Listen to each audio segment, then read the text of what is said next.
El texto de hoy está en Mateo capítulo 1. Vamos a leer del 18 al 25. Mateo 1 del 18 al 25. Como dije recién, estamos reflexionando, ¿cierto?, este mes sobre el nacimiento del Salvador, y hoy día vamos a hacer una pequeña reflexión, o vamos a ver algunos puntos importantes que muchas veces no se tocan, como una especie de estudio de este texto. Mateo 1 del 18 al 25 dice así: el nacimiento de Jesucristo fue así. Estando desposada María, su madre, con José, antes que se juntasen, se halló que había concebido del Espíritu Santo. José, su marido, como era justo y no quería infamarla, quiso dejarla secretamente. Y pensando él en esto, he aquí un ángel del Señor le apareció en sueños y le dijo: José, hijo de David, no temas recibir a María tu mujer, porque lo que en ella se ha engendrado del Espíritu Santo es. Y dará a luz un hijo, y llamará su nombre Jesús, porque él salvará a su pueblo de sus pecados. Todo esto aconteció para que se cumpliese lo dicho por el profeta, Todo esto aconteció para que se cumpliese lo dicho por el Señor por medio del profeta, cuando dijo: He aquí, una virgen concebirá y dará a luz un hijo, y llamará su nombre Emmanuel, que traducido es Dios con nosotros.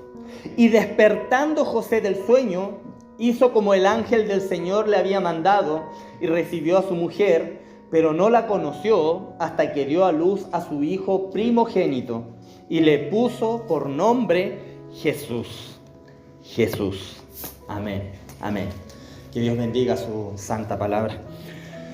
Como veremos, ¿cierto? O como vemos aquí en el texto, el niño que iba a nacer, amado hermano, el Hijo de Dios, sería también un hombre.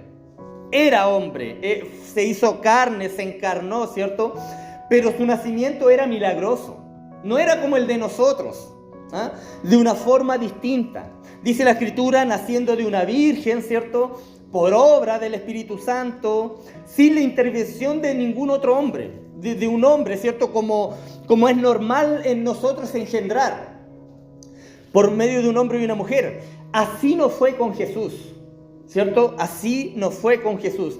Y esto debía ser así porque se iban a cumplir, o se cumplían allí, todas las promesas hechas a la nación judía durante siglos por los profetas. La historia del nacimiento del Salvador también, hermano, estuvo llena, pero llena, ¿cierto? La Biblia nos muestra algunos acontecimientos, estuvo llena de peligros que amenazaban la seguridad del Salvador, que amenazaban la vida, ¿cierto?, la seguridad del niño que iba a nacer, el Hijo de Dios.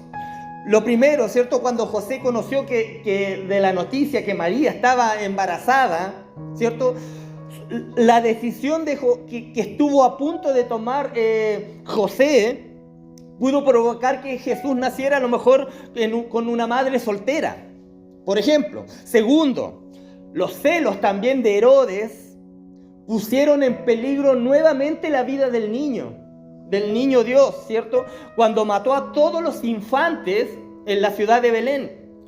Tercero, cuando murió Herodes, tomó el reinado su hijo, que también sale ahí en Mateo más adelante, usted lo puede leer. Tomó el reinado su hijo Arquelao.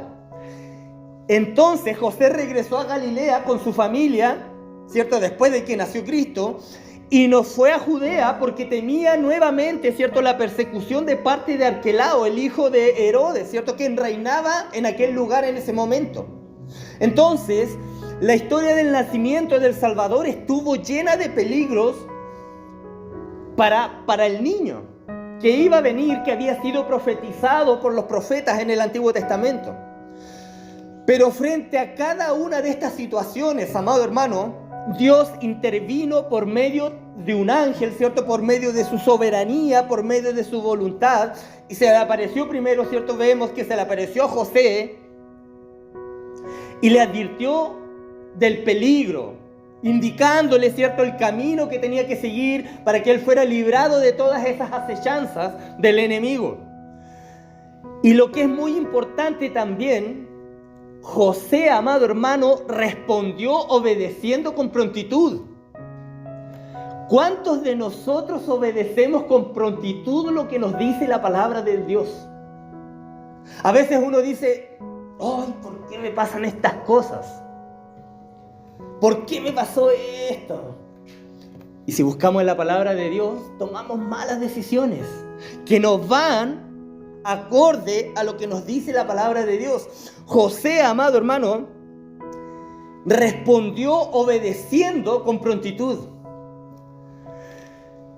En todo caso, ¿cierto? Mateo quiere aquí también mostrarnos o hacernos notar que todo esto no ocurría, ¿cierto?, por casualidad, sino por cumplimiento también a lo que la palabra de Dios o a las profecías de Dios, del Señor en el Antiguo Testamento. Y siempre es bueno, amado hermano, contemplar, yo siempre digo esto, los relatos bíblicos, ¿cierto?, en el contexto o contextos paralelos. En este caso, por ejemplo, esta historia del nacimiento de Jesús tiene textos paralelos, ¿cierto?, en los otros evangelios. Y el relato del nacimiento de Jesús de aquí de Mateo, que acabamos de leer, puede ser contemplado también con el de Lucas, que leyó el pastor, ¿cierto? Cuando subió el pastor y nombró algunos textos, yo dije, oh, el pastor se va a poner a predicar de lo que tengo que predicar yo, dije yo. Me había asustado, menos mal que no siguió. Y ambos, ¿cierto?, coinciden con puntos principales, en los puntos principales, ¿cierto?, de que José estaba desposado con María, ¿cierto?, que concibió María por medio del Espíritu Santo, que sería llamado Jesús, por ejemplo, que nació en Belén y se crió en Nazaret. Pero Lucas añade otros detalles que son importantes también para tenerlos dentro del cuadro completo de lo que ocurrió en aquellos días. Por ejemplo, antes de lo que Mateo relata en el comienzo de su evangelio, debemos situar el anuncio del ángel Gabriel a María, ¿cierto? Que concebiría de acción divina por obra del Espíritu Santo. Después de esto, María fue a visitar también a Zacarías, a Elizabeth, ¿cierto?, los padres de Juan el Bautista, ¿cierto? Los fue a visitar también y estuvo con ellos durante 3 meses aproximadamente, María de visita allí con ellos. Probablemente fue después de este viaje de María, cuando llegó donde los padres de Juan el Bautista, después de este viaje fue cuando a lo mejor cuando José conoció la noticia de que María estaba embarazada, de su embarazo, ¿cierto? Y en ese momento, José y María, dice la Escritura, estaban desposados, dice la Escritura. Y para entender lo que significa, debemos saber que en aquellos tiempos, ¿cierto?, los matrimonios, ¿cierto?, de los judíos eran acordados muchas veces entre padres cuando eran niños o muy jovencitos. Eran acordados los matrimonios por los padres, ¿cierto? Los padres tomaban la decisión y veían cuestiones, por ejemplo, de social, cultural, también religiosa, ¿cierto?, de ambas familias. Y ellos eran como los que hacían el acuerdo. Y años después el compromiso se hacía legal en el desposorio. Y a partir de ese momento, amado hermano, ya eran considerados marido y mujer. Y solo se podrían separar mediante una carta de divorcio legal. Pero el matrimonio no se consumaba todavía, sino que tendrían que esperar un año más aproximadamente antes de que el novio llevara a la novia a su casa, ¿cierto?, y comenzara la convivencia y por ende también la intimidad. Y en ese momento, amado hermano, tendría lugar también la celebración del desposorio o del matrimonio, que según las posibilidades económicas de las familias podrían durar hasta 7 días. Mire, tremendo matrimonio, hermano, 7 días celebrando. Y fue en ese año, amado hermano, entre el desposorio y la boda, cuando José descubre que María estaba embarazada. En ese periodo, ¿ah? No sabemos cómo llegó José a enterarse del embarazo de María. La palabra no nos muestra, ¿cierto? Esto no nos explica el texto bíblico. En todo caso, nos imaginamos que María intentaría, ¿cierto?, en algún momento explicar también a José, ¿cierto?, lo que le había anunciado el ángel Gabriel a ella. Ahora bien, ¿cómo convencer a José de que había concebido por medio del Espíritu Santo, amado hermano, cuando algo así no había ocurrido nunca en la historia? ¿Ah? nunca. ¿Cómo? ¿Ah? Nunca había ocurrido algo así. Lo que el mundo pensaría al verla embarazada es que José había mantenido obviamente relaciones con ella, intimidad con ella, ¿cierto? Antes de que se consumara el matrimonio. Pero José, que sabía, amado hermano, perfectamente que él no había hecho nada de eso, solo podía pensar que María había estado con otro hombre. ¿Ah? Qué complicado, hermano, la situación. Muy complicado. ¿Qué hacer? ¿Qué hacer? ¿Ah? Y el texto comienza diciéndonos que José, ¿cierto?, era justo. José era justo, es decir, que era un hombre que deseaba vivir, amado hermano, de acuerdo a la ley de Dios. Eso quiere decir cuando dice que era un hombre justo. Vivía de acuerdo, conforme a la ley de Dios, ¿cierto? Ahora bien, la situación que tenía delante de él, wow, amado hermano, era realmente complicada. Era realmente complicada. ¿Eh? Por un lado podemos imaginarnos la gran desilusión que se llevaría al saber que la mujer con la que estaba a punto de unirse en matrimonio, ¿cierto?, estaba embarazada. Es decir, que le había sido infiel. Lo más probable que pudo haber pensado eso José. ¿Ah? Pero por otra parte, su propio nombre quedaría en entredicho si actuaba, ¿cierto?, o hacía algo al respecto. Ante una sensación de traición, como la que él podría haber estado experimentando o lo que él pensaba, lo más lógico sería comenzar, ¿cierto?, un proceso jurídico, ¿sí?, contra María ante los ancianos. La ley de Moisés, ¿qué establecía en esos casos? ¿Qué establecía? Que la mujer debía ser castigada hasta la muerte. Y si no moría, amado hermano, por supuesto, María sería expuesta a una humillación tremenda delante de toda la gente, delante de todo el pueblo, amado hermano, y quedaría marcada para el resto de su vida. Pero José no quería hacer esto. ¿Ah? Y en su actitud nos resulta a lo mejor un tanto extraña, puede parecer para algunos, la actitud de José o el comportamiento que él tuvo, y nos hace pensar que José obviamente podía tener dudas, porque él dice la escritura que quiso dejarla secretamente. Entonces él tenía dudas con respecto a lo de María, o a lo que le comunicó María. Él no fue como que lo recibió, sí, qué bueno, ya sí. No. Por eso es que quiso dejarla secretamente. Él había dudas en su mente, ¿cierto? Él en las noches pensaba, ¿cómo me pudo hacer esto María? Habían dudas, ¿cierto?, en esto sobre la concepción del Espíritu Santo, amado hermano. Pero José la amaba de verdad y no le deseaba hacerle ningún daño a ella. Porque la amaba, la respetaba y era incapaz de actuar por venganza también u odio. A lo mejor otra persona por venganza y odio lo hubiese ido a acusar y que hubiese sido apedreada y muerta y punto. Pero él la amaba. ¿Ah? Hermanos, José tenía que resolver un verdadero dilema, hermano. Un dilema muy grande. ¿Qué hacer? ¿Qué hacer en esos casos? Todos sus pensamientos estaban, amado hermano, en conflicto o en guerra. Y se sentía tremendamente desilusionado también, confundido, triste, decepcionado también por lo que él pensaba que había hecho su esposa, su mujer. Lleno de preguntas, tal vez se preguntaba cómo María podía haberme sido infiel de ese modo. ¿Ah? O por qué inventarse una historia de la concepción del Espíritu Santo para justificarse. Si sabía que de antemano yo no le iba a creer. ¿Ah?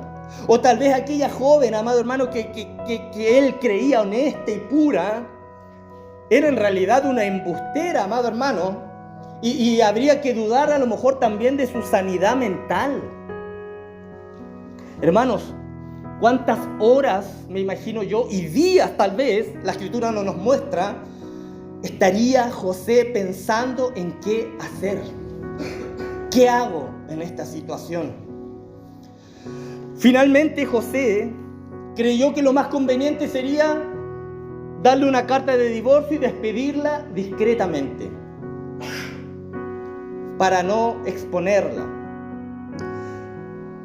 Esto no salvaría, ¿cierto?, su propia reputación, pero al menos le ahorraría a María, ¿cierto?, la vergüenza de un escándalo público.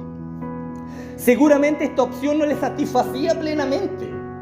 A lo mejor no estaba tan convencido, no se sentía tan bien tomando esta decisión. Pero dentro de las posibilidades que tenía, era la única forma que encontró para combinar su justicia y su misericordia de José. Algunos también estudiosos, pero legalistas, dicen que no, que José no actuó de la manera correcta, porque argumentan que para haber sido realmente justo debía haber denunciado a María. Pero la Escritura no nos dice eso. No nos dice eso. Nos imaginamos que en esos días, amado hermano, en ese tiempo José oró incansablemente, buscando dirección del Señor en la situación que él estaba, hermano. Y cuando uno está en una situación desesperada, pareciera que las oraciones no llegaran al Señor. Imagine la desesperación de José, desesperado, ¿cierto? Buscando dirección de Dios, y ahora iba a ser contestado. El Señor acude en ayuda de José a fin de indicarle el camino que José debía seguir. Y en la encrucijada en la que él se encontraba, ¿cierto?, aparece el ángel, ¿cierto? Se le aparece en sueños a José. La situación iba a cambiar por completo con la información que el ángel le iba a proporcionar o le iba a dar a José, esta noticia que le iba a dar a José. Toda esta circunstancia que estaba ocurriendo allí cambió por completo con la presencia del ángel. Después de esto, lo que parecía una enorme desgracia, amado hermano, iba a descubrir que se trataba del mayor privilegio que unos seres humanos, amado hermano, podrían recibir. Criar al Hijo de Dios. Qué hermosa bendición para José y María. Dios había visitado su hogar de una forma única en la historia, amado hermano. De una forma única en la historia, y los había elegido a ellos para cuidar al Hijo de Dios encarnado. Mire la bendición. Ahora bien, ¿es posible creer estas cosas en pleno siglo XXI, en la época que la encontramos ahora? No, ¿cierto? Es difícil. Es difícil. O sea, si yo, por ejemplo, hermano, salgo de viaje 3 meses y vuelvo a la casa y mi señora me dice: mi amor, estoy embarazada, pero es por obra del Espíritu Santo, yo no le voy a creer, pues, hermano. Ni aunque se me aparezca el ángel. Es difícil de creer hoy en día, y en esa época también. Era muy difícil. Un asunto así no es difícil de aceptar ni ahora, amado hermano, ni tampoco hace 2000 años atrás. Notemos que la primera reacción de los propios personajes de esta historia fue de asombro, de parte de María y de parte de José también. Fue de asombro e incredulidad.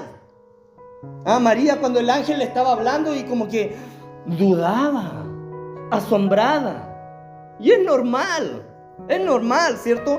Por ejemplo, Zacarías también, el padre de Juan el Bautista, al principio no creyó las palabras del ángel. No las creyó, ¿cierto? Lo que el ángel le anunciaba, que su mujer estéril iba a concebir también, ¿cierto?, un niño en su vejez. Pero Juan Bautista no nació por obra del Espíritu Santo, fue por la unión de su padre y su madre. También María, cuando el ángel le anunció, ¿cierto?, que iba a concebir un niño, preguntó: ¿cómo será esto? Pero ¿cómo, si yo nunca he estado con un hombre? Soy virgen, dice ella. Y José también, cuando se enteró del embarazo, se mostró dudoso, desconfiado, lo dijimos, y su primera decisión fue la de dejar a María. Sin embargo, finalmente, amado hermano, todos ellos de esta historia, si usted lee el capítulo 1 completo de Mateo, sale la historia de los papás de Juan el Bautista, ¿cierto? La persecución que hubo con los niños. Sin embargo, finalmente todos ellos creyeron en estos hechos sobrenaturales, ¿cierto? Creyeron al ángel que les habló, y ellos llegaron a estar plenamente convencidos de que Jesús, amado hermano, había sido engendrado por obra del Espíritu Santo. ¿Quién les hizo pensar eso también? ¿O de qué modo llegaron a estar 100% convencidos de eso? Bueno, en primer lugar, las repetidas apariciones de los ángeles, ¿cierto? Anunciando la noticia del nacimiento del Hijo Altísimo. Las apariciones de los ángeles diciéndolo que no vayan por ese camino porque es peligroso para el niño, vayan por acá. ¿Cierto? Fueron cosas que fueron confirmando. Y esto fue venciendo todas las dudas que pudieran haber tenido del asunto. Pero más adelante, cuando el niño creció, ¿cierto? Y vio su vida, la vida que llevaba, confirmó más allá de toda duda que se trataba de una persona única e irrepetible. Todas las maravillosas obras que realizó serían imposibles de entender sin aceptar el origen sobrenatural de Cristo.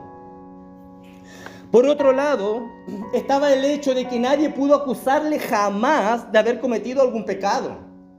Él no cometió pecado y nadie lo pudo acusar jamás de eso. Esto solo era posible si había sido engendrado por el Espíritu Santo, por una obra sobrenatural, ¿cierto? Porque de otro modo habría heredado, amado hermano, la misma naturaleza pecaminosa de todos los hombres que heredamos en el momento de que somos concebidos, ¿cierto? Engendrados. Cuando se unen nuestros padres, ¿cierto? Nosotros heredamos esa naturaleza pecaminosa. En el caso de Cristo, no. ¿Ah? Ahí hay un misterio con respecto al nacimiento virginal, ¿cierto? Porque cómo Cristo no heredó esa naturaleza pecaminosa si María, ¿cierto? También era pecadora. Es un misterio. El versículo 21 decía: llamará su nombre Jesús, porque Él salvará a su pueblo de sus pecados. ¿Ah? Otro detalle de la obediencia de José, amado hermano, es que puso nombre al niño, asumiendo así públicamente también su papel paterno. ¿Ah? Él asumió la paternidad del niño. Notemos que en este pasaje el Señor Jesús recibe dos nombres. Jesús, ¿cierto? En el versículo 21 que describe su misión como Salvador de los hombres, y Emmanuel, que significa Dios con nosotros, en el versículo 23, Dios con nosotros, y que revela su naturaleza también divina. En primer lugar, el nombre Jesús le fue asignado, amado hermano, por su verdadero Padre Celestial, y encerraba un importante mensaje: Jehová es salvación, o Jehová salva. Ahora bien, este asunto, amado hermano, es asombroso. Él salvará a su pueblo, dice la Escritura, de sus pecados. ¿Quién era ese niño entonces? ¿Quién era ese niño? Cuando años más tarde, siendo ya adulto, ¿cierto? Jesús dijo a un paralítico: levántate, ¿cierto? Y tus pecados son perdonados. Algunos de los que estaban allí cuando ocurrió ese milagro decían: pero ¿quién es este si solo está blasfemando? Si solo Dios puede perdonar pecados. ¿Ah? Nadie más que Dios, solo Dios. ¿Ah? El razonamiento de esta gente era correcto. ¿Ah? Solo Dios puede perdonar los pecados del hombre. Por lo tanto, cuando el ángel anunció que Jesús salvaría al pueblo de sus pecados, amado hermano, cuando le anunció eso a María y a José, implícitamente estaba diciendo que el niño que estaba por nacer era Dios mismo encarnado. Era Dios. Pero esta salvación de los pecados creó un problema a los judíos que estaban esperando, amado hermano, una salvación política y una salvación social. Ellos, amado hermano, no se dieron cuenta de que Jesús había venido a conseguir la salvación espiritual y se sintieron defraudados y rechazaron a Jesús. A lo suyo vino y los suyos no le recibieron. Los judíos esperaban un rey, ¿cierto? Poderoso, un rey que reine, ¿cierto? Un rey político, que haya una solución social allí. Eso esperaban los judíos. Pero no un niño que nazca en un establo en Belén, en medio del olor de los animales. Jamás se le pasó por la mente eso. A los suyos vino y los suyos no le recibieron. El pueblo de Israel no recibió al niño, nunca aceptó esta verdad. Hermanos, la venida del Mesías se realizaría cumpliendo estrictamente todo lo que la palabra de Dios en el Antiguo Testamento estaba dicho o anunciado. Tal cual como se anunció, tal cual se cumplió.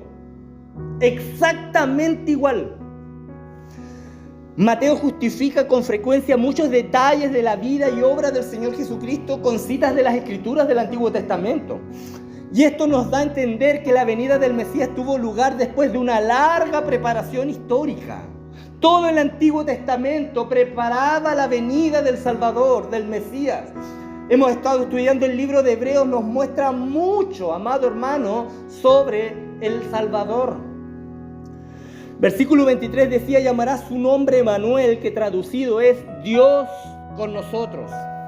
El niño, amado hermano, que nacería de María no solo llevaría un nombre que les ofrecería esperanza en los momentos difíciles, Dios con nosotros. No, más que eso, sino de manera natural, aquel niño sería Dios con nosotros. No es algo solamente de esperanza, es algo literal. Dios se encarnó y estuvo allí, amado hermano. No es solamente un consuelo, no. Fue literal, Dios con nosotros. En Cristo, Dios vino a habitar, ¿cierto?, entre los hombres. Así expresó el apóstol Juan. En Juan 1:14 dice: y aquel verbo fue hecho carne y habitó entre nosotros y vimos su gloria. Gloria como la del unigénito del Padre, lleno de gracia y de verdad. En el Antiguo Testamento Dios había morado, ¿cierto?, en el templo. Pero ahora se presenta en medio, amado hermano, del pueblo en forma viviente, hecho carne, visible, palpable, amado hermano. Y esta es la revelación suprema de Dios, Cristo. Dios se reveló, ¿cierto?, por medio de su palabra, pero esa revelación suprema se llevó consumada en la persona de Cristo, en la persona del Hijo de Dios, Dios mismo encarnado. Hebreos 1:1 dice: Dios, habiendo hablado muchas veces y de muchas maneras en otro tiempo a los padres por los profetas, en estos postreros días nos ha hablado por el Hijo. La más grande revelación de Dios estaba en Cristo Jesús. Pero no solo iba a revelar a Dios de una forma única, Cristo, ¿cierto? También se disponía a salvar al hombre de todas sus miserias. A mí me salvó de todas mis miserias, amado hermano, a usted también. Él es el Salvador que vino al mundo. Dígame si no hay esperanza, amor allí. Hermano, estábamos perdidos, muertos, sin esperanza. Jamás cumpliríamos el estándar de Dios. Nunca lo hubiésemos cumplido. Nunca. Era necesario un Salvador. Es necesario un Salvador. Es necesario. Pablo siempre predicó el evangelio de salvación. Es un ejemplo, amado hermano, para nosotros, la vocación misionera del apóstol Pablo, ¿cierto?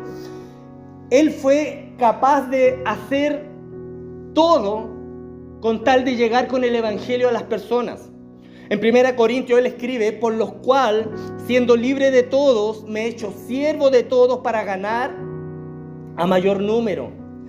Me he hecho a los judíos como judíos para ganar a los judíos. A los que están sujetos a la ley, aunque no esté sujeto a la ley, como sujeto a la ley, para ganar a los que están sujetos a la ley. Y a los que están sin ley, como si yo estuviera sin ley, no estando yo sin la ley de Dios, sino bajo la ley de Cristo, sino estando yo bajo la ley de Cristo, para ganar a los que están sin ley. Me he hecho débil a los débiles, para ganar a los débiles. A todos me he hecho de todo, para que de todos modos salve a algunos. Hombres así merecen nuestra admiración. ¿Qué estamos haciendo nosotros, amado hermano? Debemos reconocer que ninguno de esos actos, ¿cierto?, que hizo el apóstol puede igualarse a lo que hizo Cristo. Encarnarse, ¿cierto?, venir a este mundo pecador y morar en medio de nosotros.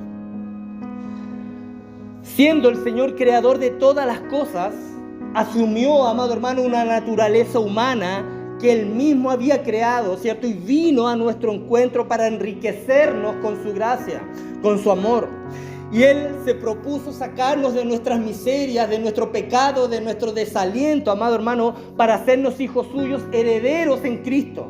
Entró en nuestra atmósfera totalmente contaminada y corrompida por el pecado, a fin de llevar sobre sí nuestra propia condenación y así podernos justificar ante Dios. Era necesario un Salvador. Era necesario un Salvador. Hermano, piense en esto. Usted no era capaz de hacer absolutamente nada por sus propios medios. Pero es que yo igual no soy una mala persona. Está amarrado, dijo el pastor. No podemos hacer absolutamente nada por nuestros propios méritos. Era necesario un Salvador y la luz vino al mundo. Esa luz resplandeciente es Cristo y habitó entre nosotros, ¿cierto? Vimos su gloria, dice la Escritura. El versículo 25 decían, pero no, hablando de José, pero no la conoció hasta que dio a luz a su hijo primogénito. Y ojo con esto, con esta palabra, primogénito. José obedeció el mandato del ángel, ¿cierto? Y llevó a María a su hogar después como esposa, pero no tuvo relaciones maritales, ¿cierto?, con ella, hasta después del nacimiento del niño, ¿cierto?, anunciado, después del nacimiento de Jesús.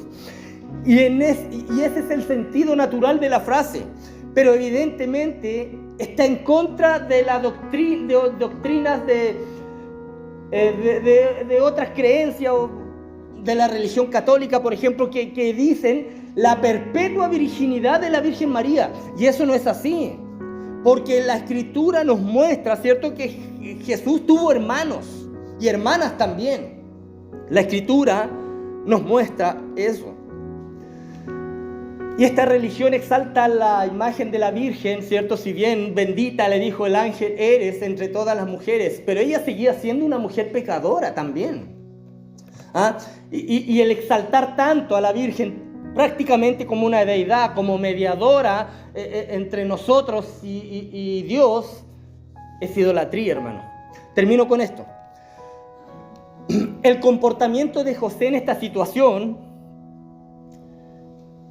es admirable y ejemplar, amado hermano. Yo pensaba y decía, si yo hubiese estado en el lugar de José, hermano, yo soy tan duro cabeza que aunque si me hubiesen aparecido una legión de ángeles, todavía hubiese estado dudando, hermano. De verdad. Entonces vemos que el comportamiento de José es una situación admirable y ejemplar. Digna de imitar, ¿cierto? También. La Biblia llama a José un hombre justo. Justo, amado hermano, un hombre justo, lo que significa que era obediente, como dije recién, a la ley de Dios, temeroso de Dios. Y aunque muchos otros hombres de su época, ¿cierto?, hubieran reaccionado con ira, ¿cierto?, venganza, vergüenza también, él demostró amor y compasión. Amor y compasión, preocupándose por proteger el buen nombre de su esposa.